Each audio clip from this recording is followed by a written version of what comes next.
our question for today is, I'm interested in building a hybrid private practice where some of my practice is online and some of my practice is in office. What are some things that I need to consider? I think that this is going to be a really popular option for people.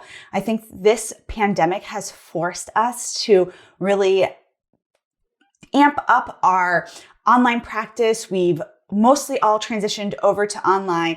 We are prepared to be online. But what happens when we are possibly going back to the office? We don't necessarily want to go back to the office full time for whatever reason. And how do you really maneuver going back and forth from home and the office?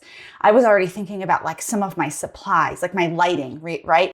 So if I'm back and forth between my office and home, not that I would be doing, maybe I would be doing online sessions in the office, but it was just something I thought about, like, what about, how am I going to be, bringing all my supplies back and forth? So I think this is a question a lot of people ask or have, is like, logistically, like, what do I need to consider here? And so what I think is a really popular thing that people do is, let's say you work 4 days a week and you want to work half the time online and half the time in person. You would then designate Monday and Wednesday, for instance, as your online day and Tuesday and Thursday as your in-person day. And so you would, find out who wants to be in person, shift everybody that wants to be in person, shift them there. The people who want to be online, you put them Mondays and Wednesdays. And that's a really simple way. What probably will happen is that, some people will be like, but I can only come Mondays. And you just have to hold your boundaries and say, I've decided that this hybrid practice is going to work for me. And these are the days. And, let's fit you in on Tuesdays and Thursdays. You may have some online people who need to meet you Tuesdays and Thursdays, and you just do that from your office and call it a day.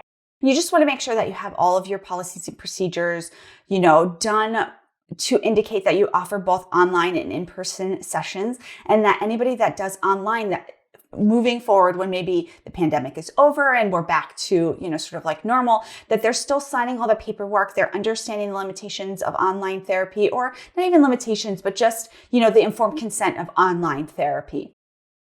And the biggest piece, I think, for us moving forward is going to be the marketing piece, that you really want to tell people. You're not going to use the word hybrid practice. People don't understand that. I'm using that term for our purposes, but most people are not going to understand, like, what is a hybrid practice? But that you, on your website, have something that says, I offer both in-person and online therapy sessions. And so people know that if they want, they can see you online. We've been getting so many calls for people who are still wanting online. We're also getting so many calls for people who are ready to see people in person. And so people are used to, now it's been like 3 months and people are already like, okay, I have the choice of online and in person. So we've really changed the narrative of therapy over the past couple of months. And I think that's really important.